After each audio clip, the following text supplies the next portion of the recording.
कणा. अरे हे जीवन जगत असताना, हे आयुष्य जगत असताना हॅपी लाईफ जीवन जगायचं दादा, मस्ती जीवन जगायचं. जगा, अवश्य जगा. परंतु दादा जाता जाता या ताईचं वाक्य मात्र लक्षात घेऊन जा दादा. अरे मला सुद्धा बाप आहे, मला सुद्धा भाऊ आहे.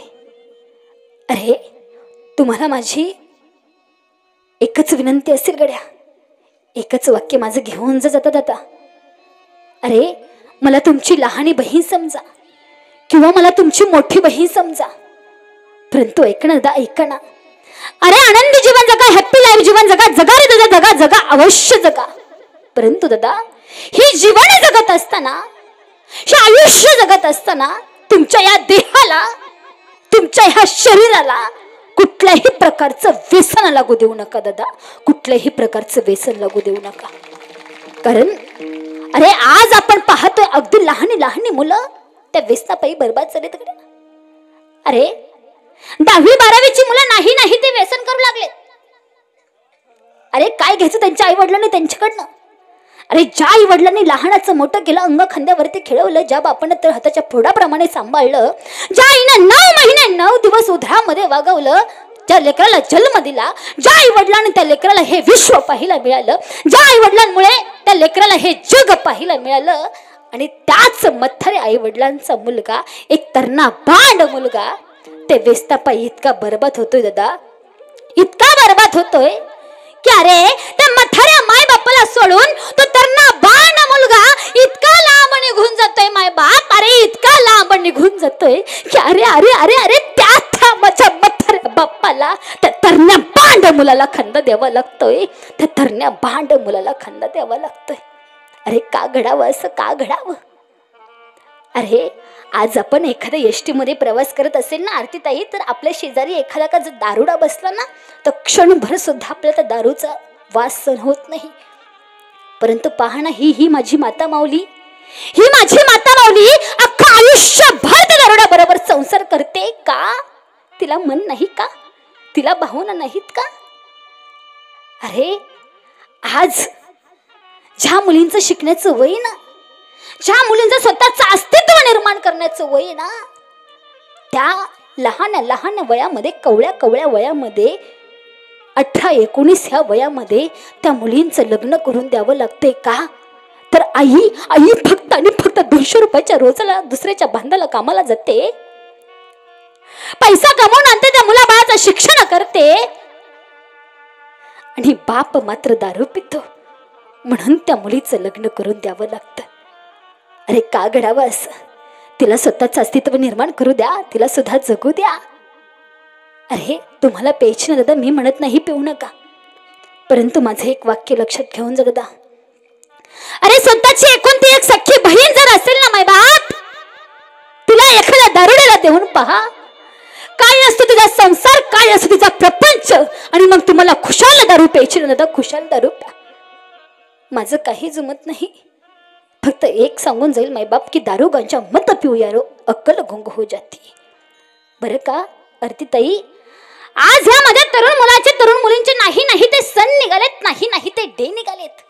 अरे व्हॅलेंटाईन डे, अरे फ्रेंडशिप डे, आणि तो बर्थडे तो वेगळाच निघालाय.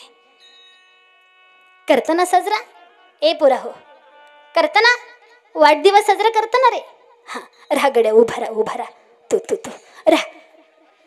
वा दादा, वाढदिवस साजरा करतो ना रे, कसा करतो? केक आणायचा, केक बोलत चल, केक, फुगे, मेणबत्ती केक मध्ये, फुगे. आणि ही माझी माता माऊली, बरं ही माझी माता माऊली त्या लेकराचं औक्षण करणार, आणि त्या लेकराला सांगणार, बाळा, काय सांगणार? बाळा फुक. ए माता माऊली हो, ए आयांनो, अगं आज माझा प्रश्न तुमच्यासाठी, बोला ना माता माऊलींना, सांगा ना तुम्ही मला. अगं आपल्या हिंदू धर्मामध्ये दिवा लावतात की विझवतात? बोला ना बोला, आवाज आला पाहिजे. दिवा लावतात की विझवतात? लावतात ना. मग जर तुम्ही ह्या लहान लेकराला लहानपणीच दिवा विझवायला सांगितला तर अगं तो मोठ्यापणी काय असा दिवा लावणार आहे? मग तुमच्या मुलाचा वाढदिवस साजरा करायचा ना, मी म्हणत नाही करू नका.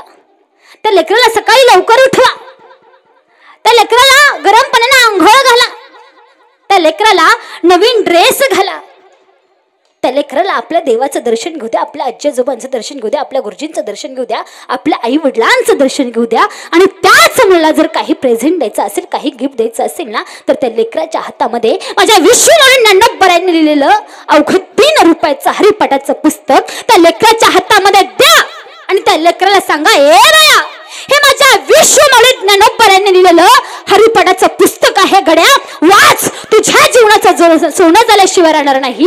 ही माझ्या वारकरी संप्रदायाची ताकद आहे. अरे आपण आपला मुलगा होऊन एखादा इंजिनियर बनवतो, एखादा डॉक्टर बनवतो, एखादा प्राध्यापक बनवतो, एखादा शिक्षक बनवतो, परंतु आपण होऊन आपला मुलगा एखादा टाळकरी किंवा माळकरी बनवत नाही. अरे सांगून झाली मी या तरण्या बाण मुलांना, अरे ते व्हॅलेंटाईन डे 14 फेब्रुवारी, अरे ते आपले सण नाहीत गड्या. अरे आपला एकच सण 19 फेब्रुवारी, माझ्या राजाची जयंती. अरे आता मुलं काही काही ते डे साजरे करायला निघालेत. अरे ते डे साजरे करण्यापेक्षा ना, ज्यांनी तुमच्यासाठी रक्ताचं पाणी हाडाची काढा केली ना, त्या माई बाप्पाला 14 फेब्रुवारीला द्या ना एक गुलाबाचं फुल. घ्या ना त्या आई वडिलांचं दर्शन. काय बिघडेल गड्या, काय बिघडेल? अरे 14 फेब्रुवारीला तो व्हॅलेंटाईन डे असतो ना, त्याच 14 फेब्रुवारीला माझ्या आरतीताईनं मातृपितृ पूजन सोहळा त्या ठिकाणी ठेवलेला आहे. अरे शेवटचं सांगून जाईल का माई बाप, लेक वाचवा, मुलगी वाचवा, त्या लेकीला गर्भामध्ये सोनोग्राफी करून मारू नका, तिला सुद्धा जन्माला येऊ द्या. कारण अरे महाभारत घडलं ते एका स्त्रीमुळे घडलं, रामायण घडलं ते एका स्त्रीमुळे घडलं, आणि माझा महाराष्ट्र घडला, माझा इतिहास घडला तो राष्ट्रमाता राजमाता माँसाहेब जिजाऊमुळे घडला. अरे सुंदर असं एक नगर आहे, त्या नगरामध्ये माझ्या राष्ट्रमाता राजमाता माँसाहेब जिजाऊंचा पुतळा आहे, आणि त्या राष्ट्रमाता राजमाता माँसाहेबांच्या मांडीवरती माझ्या छत्रपती शिवाजी राजांचा पुतळा आहे. त्या छत्रपती शिवाजी राजांच्या शेजारी एक लेखक जातो. तो लेखक राजांना बोलतो, राजा राजा राजा हो राजा, राजा तुम्ही पुन्हा जन्माला या, राजा तुम्ही पुन्हा जन्माला या, राजा या महाराष्ट्राच्या मातीला तुमची गरज आहे. राजा राजा आज आमच्या आया बहिणींची इज्जत तुटली जाते.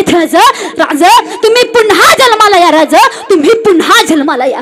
अरे त्या लेखकाच्या मनामध्ये इतका भाव होता, त्या लेखकाच्या मनामध्ये इतका भाव होता की साक्षात पुतळा रडावा, त्या पुतळ्यातल्या डोळ्याचा अश्रू त्या लेखकाच्या हातावरती पडावा आणि तो लेखक बोलावा, राजा राजा तुम्ही रडताय, राजा तुम्ही रडताय, या महाराष्ट्राचा जाणता राजा रडतोय, राजा का रडताय, राजा का रडताय? त्यावेळेस तो पुतळा बोलावा, अरे तुला वाटतं ना पुन्हा जन्माला यावं, अरे तुला वाटतं ना मी पुन्हा जन्माला यावं, तर आधी जिजाबाई जन्माला आली पाहिजे ना, तेव्हा जन्माला येईल माझा छत्रपती शिवाजी राजा, आणि तेव्हा घडेल हा महाराष्ट्र.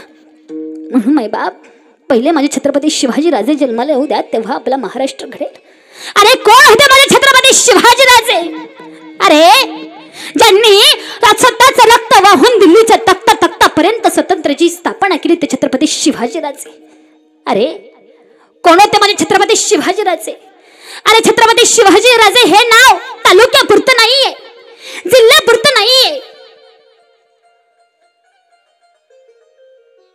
महाराष्ट्रपुरतं नव्हे तर भारताच्या कानाकोपऱ्यापर्यंत, मातीच्या कणाकणापर्यंत माझ्या छत्रपती शिवाजी राजाचं नाव आहे, माझ्या छत्रपती शिवाजी राजाचं नाव आहे. अरे कोण होते छत्रपती शिवाजी राजे? अरे कोण होते छत्रपती शिवाजी राजे? अरे माझे छत्रपती शिवाजी राजे कोण होते? अरे ऐका ऐका ऐका ऐका, अरे ते होते माझे छत्रपती शिवाजीराजे अरे राजाच्या पाटला ना बलात्कार करावा आणि माझ्या छत्रपती शिवाजी राजांना त्या राजाचा पाटलाचा चौरंग करावा. ते माझे छत्रपती शिवाजीराजे, ते माझे छत्रपती शिवाजीराजे. म्हणून एकदा मोठ्यांना बोलायचे, छत्रपती शिवाजी महाराज की.